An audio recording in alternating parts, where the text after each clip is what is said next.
எனது ஆத்மாவின் ஆத்மாக்களே, நான் உங்கள் பிரபஞ்ச தேவி தாரிணி. இன்னைக்கு நம்ம பார்க்க போகிற வீடியோவில் கர்மயோகம் என்றால் என்ன, பகுதி 4 பார்ட் 4 வீடியோ தான் நம்ம பார்க்க போகிறோம். இதில் ஃபஸ்ட்டு வீடியோ கர்மயோகம் என்றால் என்ன பகுதி 1 பார்ட் 1 வீடியோ நான் டிஸ்கிரிப்ஷன் பாக்ஸில் லிங்க்கில் கொடுக்குறேன். ஏன்னா அந்த வீடியோவில் நான் அர்ஜுனன் அந்த வீடியோவை போய் ஒருக்கா எல்லாரும் பார்க்காதவங்க பார்த்துட்டு வந்துருங்க. அதில் அர்ஜுனன் கடைசியாக கிருஷ்ணர்கிட்ட ஒரு கொஸ்டின் கேட்டிருப்பாரு. கொஸ்டின் கேட்டு அதை அந்த வீடியோ முடிச்சிருப்பேன். ஆனால் அதுக்கு கிருஷ்ணர் என்ன பதில் சொன்னார் அப்படின்றத நான் சொல்லியிருக்க மாட்டேன். அந்த பதில் எங்கே இருக்குன்னா, இன்னைக்கு பார்க்க போகிற பகவத்கீதை, நான் உங்களுக்கு படிக்கிற பகவத்கீதை என்னன்னு சொல்லிடுறேன். பக்தி வேதாந்த சுவாமி பிரபுபாதா அவங்க உரை எழுதின, தமிழுரை எழுதின பகவத்கீதையில் இருக்கக்கூடிய விஷயங்களை வச்சு கிருஷ்ணர் அர்ஜுனனுக்கு உபதேசமாக மகாபாரத போரில் கொடுத்ததில் என்னென்ன பகவத்கீதை மூலயமா என்னென்ன சொல்லியிருக்காரு, அது கர்மயோகம் அப்படின்ற தலைப்பில் அவர் என்னெல்லாம் சொல்ல வர்றாரு. அது கர்மயோகம்ன்ற தலைப்பில் தான் இருக்கணும்னு அவசியம் இல்லை. சில விஷயங்கள் முன்னாடியே கூட இருக்கும், அதை எடுத்து கர்மயோகத்துலேயும் சொல்லியிருப்பாங்க. அந்த மாதிரி சில குழப்பங்கள்லாம் பகவத்கீதையில் இருக்குது. இப்போ இதை பற்றி தான் நம்ம பார்க்க போகிறோம். எதை பற்றி பார்க்க போகிறோம்னு மறுபடியும் சொல்கிறேன். அர்ஜுனன் ஃபஸ்ட் வீடியோ, என்னோடய ஃபஸ்ட் வீடியோ லிங்க்கில் பார்த்துட்டு வந்துருங்க. அர்ஜுனன் கிருஷ்ணர்கிட்ட ஒரு கேள்வி கேட்பார். போர் இப்போ எல்லாமே ஒரே ஆத்மாலேருந்து தான் வந்துச்சு அப்படின்னா, அப்போ துரியோதனன் என்னோட சகோதரன் தானே, அவன் போருக்கு கூப்பிடுறான். ஆனால் நான் ஏன் அவனை மன்னிக்கக்கூடாது? நான் போர் கடமையில் நான் அவனை மன்னிச்சுட்டு அந்த போர்லேருந்து விலகிடுறேன், எஸ்கேப் ஆக ட்ரை பண்ணுறேன் அப்படின்னு சொல்லி ட்ரை பண்ணணும்னு எனக்கு தோணுது. இப்போ நான் என்ன செய்யட்டு கிருஷ்ணா அப்படின்னு சொல்லி கிருஷ்ணர்கிட்ட கேட்குறாரு. இதுக்கான பதில் அத்தியாயம் 1 பகவத்கீதையில் முதல் அத்தியாயம், அதில் தான் இருக்குது. குருஷேத்திர போர்க்களத்தில் படைகளை கவனித்தல். இந்த அத்தியாயத்தில் கிருஷ்ணர் என்ன சொல்கிறாருன்னா, அர்ஜுனருக்கு நம்ம பார்க்க போகிற பதம், நம்ம அந்த ஒரே ஒரு விஷயத்தை, அவர் கேட்ட கேள்விக்கான பதில் கிருஷ்ணர் என்ன சொல்கிறாரு அப்படின்றத மட்டும் நம்ம பார்த்துடலாம். சின்ன வீடியோ தான் இன்னைக்கு. பதம் 36 சரிங்களா? குருஷேத்திர போர்க்களத்தில் படைகளை கவனித்தல்ல பதம் 36. அதில் முதல்ல நம்ம இப்போ என்ன பண்ண போகிறோன்னா, பதம் 37 38 முதல்ல படிச்சிடும். ஏன்னா இது மாற்றி மாற்றி கொடுத்துருக்காங்க. இதில் நான் இப்போ படிச்சுட்டு நான் ஆர்டர் பண்ணியிருக்கேன். பதம் 37 38 இருக்க விஷயம் ஃபஸ்ட்டு அப்புறம் பதம் 36 இருக்க விஷயம் செகண்ட் வந்திருந்தா கரெக்டாக இருந்திருக்கும். சரிங்களா? அதனால அந்த ஆர்டர் படி இப்போ நான் உங்களுக்கு ரீட் பண்ணி காட்டுறேன். ரீட் பண்ணிவிட்டு விளக்க சொல்கிறேன், அதில் புரிஞ்சுக்கோங்க. இப்போது இதெல்லாம் எதுக்கு சொல்கிறாங்க அப்படின்னா, இப்போ ஒரு சத்திரியர், சரிங்களா? சத்திரியர்னா யார்? ராஜாவாக இருக்கக்கூடிய அல்லது ராஜ வம்சத்தை சேர்ந்தவங்க. இவங்களாம் என்ன பண்ணணும்? கண்டிப்பாக போர் புரியணும். சரிங்களா? இந்த விஷயத்தை வச்சு தான் இது இப்போ நான் படிக்க போகிறேன். சரிங்களா? பதம் 37 38 பேஜ் நம்பர் 71 இருக்குது. எதிரியால் போட்டிக்கோ போருக்கோ அரைக்கூவப்பட்டால் சத்திரியர் மறுக்கலாகாது. சரிங்களா? அர்ஜுனன் கேட்ட கேள்விக்கு கிருஷ்ணர் என்ன பதில் சொல்கிறாருன்னா, இப்போ ஒரு எதிரி போட்டிக்கோ போருக்கோ அரைக்கூவல், எந்த எதிரியாக வேணா இருக்கட்டும், யாராக வேணா இருக்கட்டும், அதை எதிரின்னு வந்துட்டாங்கன்னா, ஒரு சத்திரியர்னா யார்? ராஜவம்சத்தை சேர்ந்தவங்க, போர் புரியறதுக்காகவே பிறந்தவங்க, அவங்க எல்லாருமே அதை மறுக்கக்கூடாது. எனவே இந்த நீதியின் கீழ் துரியோதனனால் அரைக்கூவப்பட்ட அர்ஜுனன் சண்டை செய்ய மறுக்க முடியாது. அப்போ அர்ஜுனன் என்ன பண்ணுறாருன்னா, எல்லாமே கர்மாப்படி தான் நடக்குது. அப்போ அந்த கர்மாவிலேருந்து தப்பிக்கணும்னா இந்த போரெலாம் புரியாமல் இருந்தால் நான் நல்லவனாக மாறிடுவேன், அதனால நான் போர் புரிய மாட்டேன் அப்படின்னு சொல்லி தப்பிக்க ட்ரை பண்ணுறாரு. அப்போ ட்ரை பண்ணுறத அவரை டைரெக்டாக சொல்கிறாரு. போருக்கு துரியோதனன் அரைக்கூவல்ல கூப்பிட்டுக்கிட்டே இருக்கான். நீ என்ன கோழையா, என்ன கூப்பிட்டா வரமாட்டியா அப்படின்னு சொல்லி சீண்டிகிட்டே இருக்கான். ஆனால் அர்ஜுனன் வரமாட்டேன், நான் உன்னை மன்னிக்கிறேன், அந்த மாதிரி பேசிக்கிட்டு இருக்காரு. அப்போ துரியோதனன் வந்து கிண்டல் அடித்து சிரிக்கிறான் அர்ஜுனனை பார்த்து. நீ வரலைன்னா உன்னை கொன்றுவேன் அப்படி இப்படி இந்த மாதிரி கிண்டல் அடிச்சுட்டு சிரிச்சிட்டு இருக்கான்.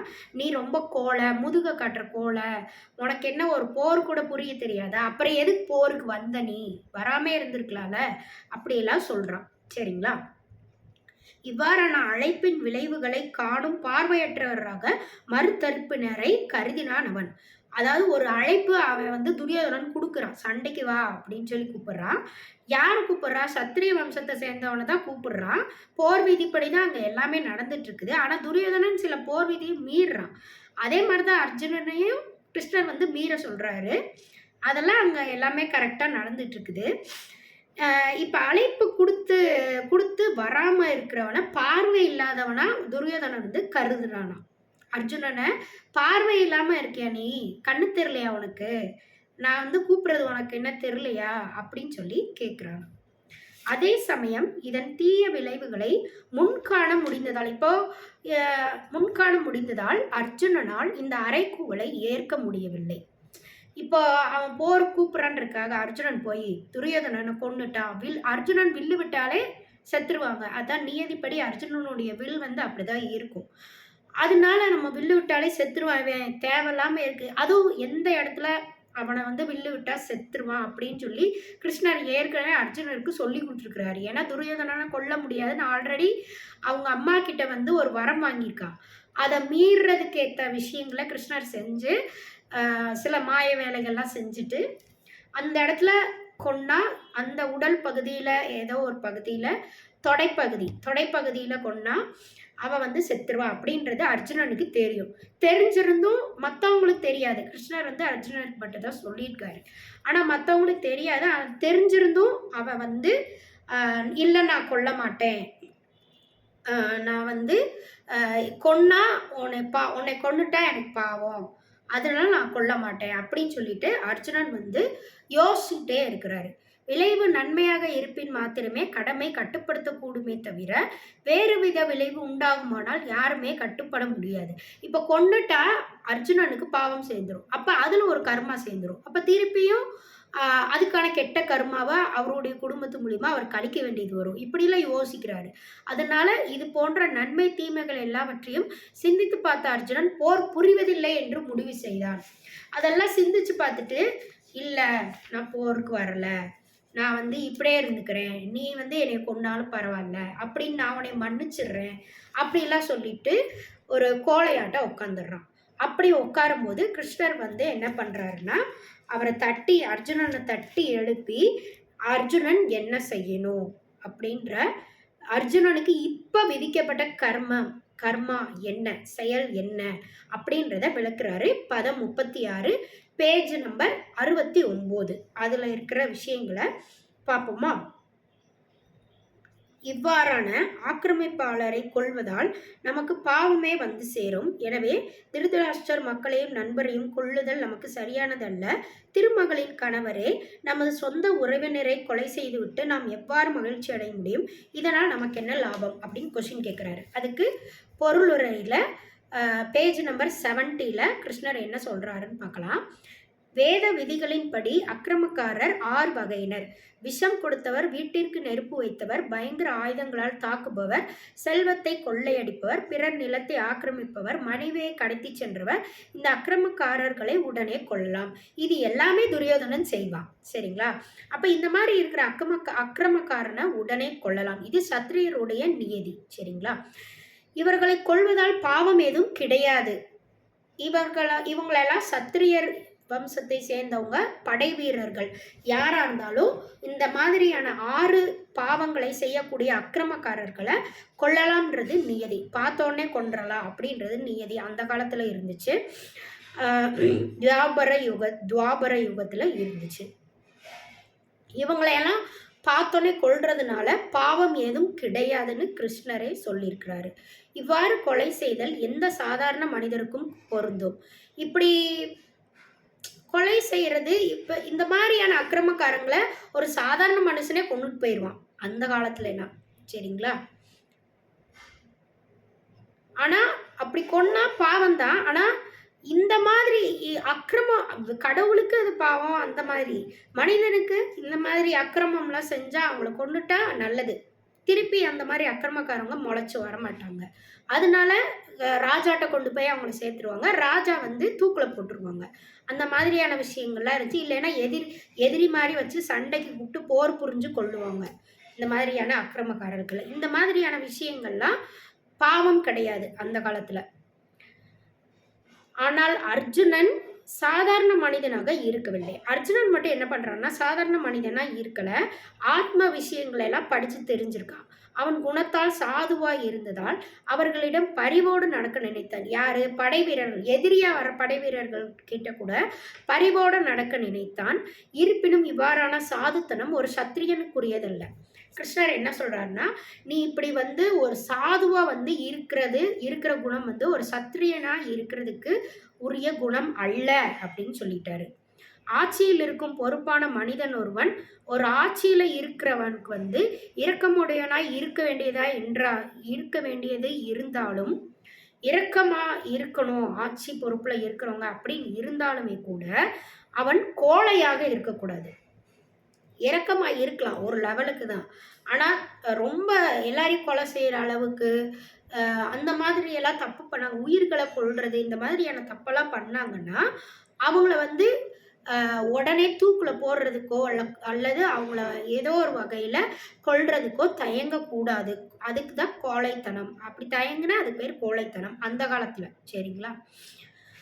உதாரணமாக பகவான் ராமச்சந்திரர். இதுல வந்து ராமர், ஸ்ரீராமர் பகவான் இருக்கிறாருல்ல, திரேதா யுகத்துல வாழ்ந்தவர். அவருடைய கதையை சொல்றாங்க. அவரும் கிருஷ்ணருடைய அவதாரம் தான். உதாரணமாக பகவான் ராமச்சந்திரர் மிகவும் வயதுடையவராய் இருந்தாலும் எல்லோரும் அவரது அரசியல் இருந்ததால் மிகவும் வயதுடையவராதலால் எல்லோரும் அவரது அரசியலில் வாழ விரும்பினர். ராமராஜ்யம். ராமர் வந்து ரொம்ப பொறுமையானவர், நல்ல மக்களுக்கு வந்து நல்ல தொண்டு செய்வார், எல்லாமே இருக்கும். அதனால தான் ராமராஜ்யத்தில் எல்லோரும் வாழ விரும்பினாங்க. ஆனால் ரொம்ப இறுக்கமானவராக இருப்பார். எனினும் அவர் எப்போதும் கோழைத்தனத்தை காட்டவில்லை. ஏன் காட்டவில்லை? எந்த நேரத்தில் கோழைத்தனத்தை காட்டாமல் இருந்தார்? அவரது மனைவியை கடத்தி சென்றதால் ராவணன் அவருக்கு எதிராய் பெரும் அக்கிரமம் இழைத்திருந்தான். கரெக்டு தானே? அவரோட மனைவியை ராவணன் வந்து கடத்தி சென்றுட்டாரு. அப்ப ராவணன் வந்து ராமருக்கு அக்கிரமம் இழைத்தவராய் ஆகிவிட்டார். அவனுக்கு உலக சரித்திரத்தில் இணையற்ற பாடங்களை போதுமான அளவு கற்பித்தார். அப்ப இந்த இடத்துல என்ன பண்றாரு ராமரு? அப்ப அக்கிரமம் செய்துட்டா, மனைவியை கடத்திட்டா அப்படின்றதுக்காக அவர் கஷ்டப்பட்டு ஸ்ரீலங்கா போய் அந்த ராவணனை வந்து போர் புரிஞ்சுதான் கொள்றாரு. முதுகு காட்டிட்டு அப்படியே அவரை சக்தியை கொடுத்து சீதையை அப்படியே ஈஸியா கூட்டிட்டு வரல. ராவணனை கொண்டுட்டு ஒரு அரக்கன் அப்படின்னு சொல்லிட்டு அரக்கன் லிஸ்ட்ல சேர்த்ததால அவன்கிட்ட கோழைத்தனம் காட்டாம சத்திரியருக்குரிய எல்லா குணத்தோட போர் புரியக்கூடிய எல்லா அம்சங்களோட ராவணனை கரெக்டாக கொலை செய்து வதம் செய்கிறாரு. அதை வந்து வதம் தான் சொல்லுவாங்க. சாமி வந்து கொன்னா அது வந்து வதம் செஞ்சு அதுக்கப்புறம் எல்லாரையும் சந்தோஷப்படுத்திட்டு அப்புறம்தான் சீதை வந்து கூட்டிட்டு வராரு. சரிங்களா? அப்போ ராமர் வந்து போர் செய்ய வேண்டிய நேரத்தில் அக்கிரமம் இழைத்துட்டாங்க அப்படின்னா போர் செய்ய வேண்டிய நேரத்தில் கரெக்டாக போர் புரிஞ்சிடுறாரு. அப்போ இந்த கதையை வந்து உலக சரித்திரத்தில் இருக்கக்கூடிய கதையெல்லாம் கிருஷ்ணர் வந்து அர்ஜுனனுக்கு இப்போ சொல்லி கொடுத்துக்கிட்டு இருக்கிறாரு. அர்ஜுனன் விஷயத்தில் அக்கிரமக்காரருடைய விசேஷமான விதத்தையும் கருத வேண்டும். உதாரணமாக சொந்த பாட்டனார், ஆசிரியர், நண்பர், புதல்வர், போர் முதலியவர், பேரர் முதலியவர். சொந்த பாட்டனார், பூட்டனார், எல்லா ஆசிரியர், நண்பர் எல்லாருமே அந்த போரில் இருக்கிறாங்க. அர்ஜுனருக்கு எதிராக கூட இருக்கிறாங்க. ஆனால் இவங்களெல்லாம் நான் எப்படி கொள்றது அப்படின்னு சொல்லி கேட்குறாரு. இதெல்லாம் போர் நியதிக்கு உட்பட்டது அல்ல அப்படின்றாரு. ஆனால் போருன்னு வந்துட்டா எதிரியாக மாறிட்டாங்கன்னா அவங்கள சண்டைக்கு கூப்பிட்டாங்கன்னா கொன்னுதான் ஆகணும். அதற்கு மேலாக கருணையுடையவர் மன்னிக்க வேண்டும் என கூறப்படுகின்றனர். எந்த அரசியல் அவசர நிலைமையும் அதுக்கு பதிலாக மன்னிக்கலாமே அப்படின்னு சொல்றாரு அர்ஜுனன். எந்த அரசியல் அவசர நிலைமையும் விட நற்குணவான்களுக்கான விதிகள் முக்கியமானவை. அரசியல் அவசரத்தை விட நற்குணவானாகிய அர்ஜுனனுக்கு மன்னிப்பு கொடுக்கறது தான் முக்கியமானவைன்னு அவனுக்கு தோணுது. அரசியல் காரணங்களுக்காக சொந்த உறவினரை கொள்வதை காட்டிலும் நற்குணத்தையும் அறத்தையும் அடிப்படையாக கொண்டு அவரை மன்னித்தல் சிறந்ததென்று எண்ணினான் அர்ஜுனன். புரியுதுதான? நிலையற்ற உடல் சுகத்திற்காக அது போன்ற கொலை தொழில் புரிவது லாபமுடையதென்று அவன் கருதவில்லை. ஏன்னா இது எதுவுமே இந்த அரசியல்லாம் உட்காந்துக்கிட்டு ஆட்சி பண்ணிட்டு இருக்கிறதெல்லாம் நிலையற்றது. இதெல்லாமே உடல் சுகத்துக்காக நிலையற்றது. உடல் சுகத்துக்காக வாழ்றதுக்காக வந்தாலும் அதுவுமே நிலையற்றது. எல்லாமே முன்னாடியே புரிஞ்சுக்கிறாரு அர்ஜுனன் கிருஷ்ணன் தீட்சை கொடுத்ததுக்கப்புறம். அதனால கொலை தொழில் புரிவது லாபமுடையதன்று அப்படின்னு சொல்லி அர்ஜுனன் நினைக்கிறாரு. அரசுகளும் அவைகளிலிருந்து பெரும் சுகங்களும் நிலையானவையே அல்ல அப்படின்னு சொல்லி திருப்பி சொன்னதே சொல்லிட்டு இருக்காரு. அவ்வாறு இருக்க சுய உறவினரை கொன்று வாழ்வுக்கும் நித்திய விடுதலைக்கும் மேல் அவன் ஆபத்தை தேடிக்கொள்ள வேண்டும். சுய உறவினரையே கொன்னா எனக்கு ஆத்ம விடுதலையே கிடைக்காது, இதுக்குள்ளே திருப்பி பறந்து செத்து வாழ்ந்துட்டு இருப்பேனே. அப்ப இவ்விஷயத்தில் மாதவ அல்லது திருமகள் யாரு? லட்சுமி தேவியின் கணவராகிய ஸ்ரீகிருஷ்ணரை அழைப்பதும் முக்கியமானது. அதனால ஸ்ரீகிருஷ்ணர்கிட்ட இந்த விஷயத்தை பத்தி கேட்டுடலாம் அப்படின்னு சொல்லி அர்ஜுனர் நினைக்கிறாரு. ஸ்ரீகிருஷ்ணரை கூப்பிடுறாரு.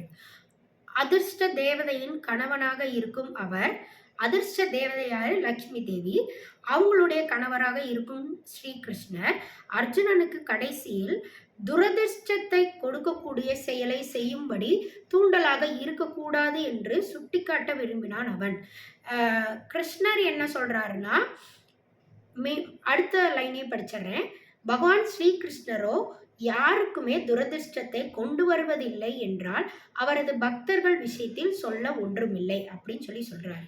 இப்போ துரியோதனன் கூப்பிட்டுக்கிட்டு இருக்கா, நான் என்ன பண்றது ஸ்ரீகிருஷ்ணா அப்படின்னு சொல்லி கேட்குறாரு.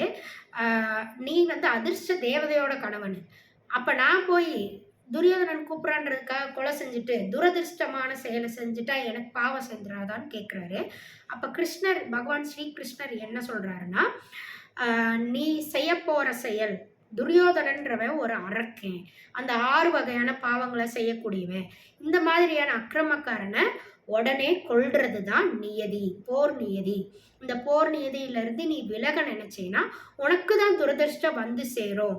அவனை கொல்லாம விட்டேன்னா தான் துரதிருஷ்டம் சேரும். ஸோ இந்த துரதிருஷ்டத்தை நீ செய்யறதுனால எந்த ஒரு பாவமும் உனக்கு கிடைக்காது. அது மாறாக அவனை நீ கொன்னேன்னா புண்ணியம் தான் சேரும் அப்படின்னு சொல்லி பகவான் ஸ்ரீகிருஷ்ணர் அதாவது போர்க்கடமை நமக்கு வரும்போது, ஒருத்தவங்கள போர் புரிஞ்சு சண்டைக்கு கூப்பிடுறாங்க, சண்டைக்கு கூப்பிட்டு நம்ம கொல்றதுக்குரிய நிலையில நம்ம நின்றுட்டு இருந்தோம்னா அப்போ போர் புரிஞ்சு சண்டை போட்டுத்தான் ஆகணும். அதுதான் அந்த கர்மாக்கான அவங்க கூப்பிடுற கர்மாக்கு நம்ம செய்யக்கூடிய கர்மாவா இருக்கணும் அப்படின்னு சொல்லி இது ஒரு கர்ம யோகத்துல இதுவும் ஒன்று. முக்கியமா சத்திரியர்கள், போர் புரிய வேண்டிய வம்சத்துல பிறந்தவங்க எல்லாருமே போர் புரிஞ்சுதான் ஆகணும். அந்த எதிரிகளா வந்துட்டாங்க அப்படின்னாலே போருக்கு கூப்பிட்டாங்கனாலே போர் புரிஞ்சுதான் ஆகணும். போர்ல இருந்து விலகி நின்று கோழைத்தனமா இருக்கக்கூடாது அப்படின்னு சத்திரியருக்கான கடமைய என்ன செய்யணும், போர் புரிஞ்சுதான் ஆகணும், துரியோதனனை கொன்னுதான் ஆகணும், அப்பதான் உனக்கு பாவம் கழியும் அப்படின்னு சொல்லி ஸ்ரீகிருஷ்ணர் அர்ஜுனனுக்கு உபதேசமா சொல்றாரு. அதை கேட்டதுக்கு அப்புறம் தான் அர்ஜுனன் போய் துரியோதனன் கூட இந்த விஷயத்தெல்லாம் கேட்டு முடிச்சுட்டு எல்லா தீட்சையும் வாங்கிட்டு கிருஷ்ணருடைய விஸ்வரூபத்தை பார்த்து முடிச்சதுக்கப்புறம் அவர்கிட்ட விடை பெற்றுட்டு அப்புறம் அவருக்குன்னு ஒரு தைரியம் வந்துருச்சு. அப்புறம் கிருஷ்ணருடைய அந்த மாயிலிருந்து விலக்கப்பட்டு அர்ஜுனன் திருப்பியும் போருக்குரிய இடத்துக்கு போயிடுறாரு. அந்த இடத்துல மறுபடியும் நின்று போர் புரிஞ்சு அவர் யார் யாரை கொல்லணுமோ கொண்டுட்டாரு. சரிங்களா? இது மாதிரி பஞ்ச பாண்டவர்களுமே அவங்கவுங்க யார் யாரை கொல்லணும்னு இருந்திருக்கோ எல்லாரையுமே கரெக்டாக கொன்னுட்டாங்க. கொன்னுதான் மகாபாரதம், அதாவது பாரதம் அப்படின்ற அந்த நாட்டை வந்து மீட்டெடுத்தாங்க. சரிங்களா? எல்லா கௌரவர்களையுமே கொன்னுட்டாங்க. இது இப்படி மகாபாரதம் வந்து முடியுது. இந்த போக்குல பகவத்கீதையும் முடியுது. சரிங்களா? இது தாண்டி பகவத்கீதையில எல்லாமே தீட்சை கொடுத்து கிருஷ்ணர் வந்து ஆத்மாவை எப்படி தேடுறது இதே விஷயத்தை தான் இனி திருப்பி திருப்பி இது எல்லாமே இந்த விஷயத்தை தான் ஃபுல்லாக சொன்னதே தான் திருப்பி திருப்பி சொல்லிட்டு இருப்பாங்க பகவத்கீதை மூலியமா. சரிங்களா?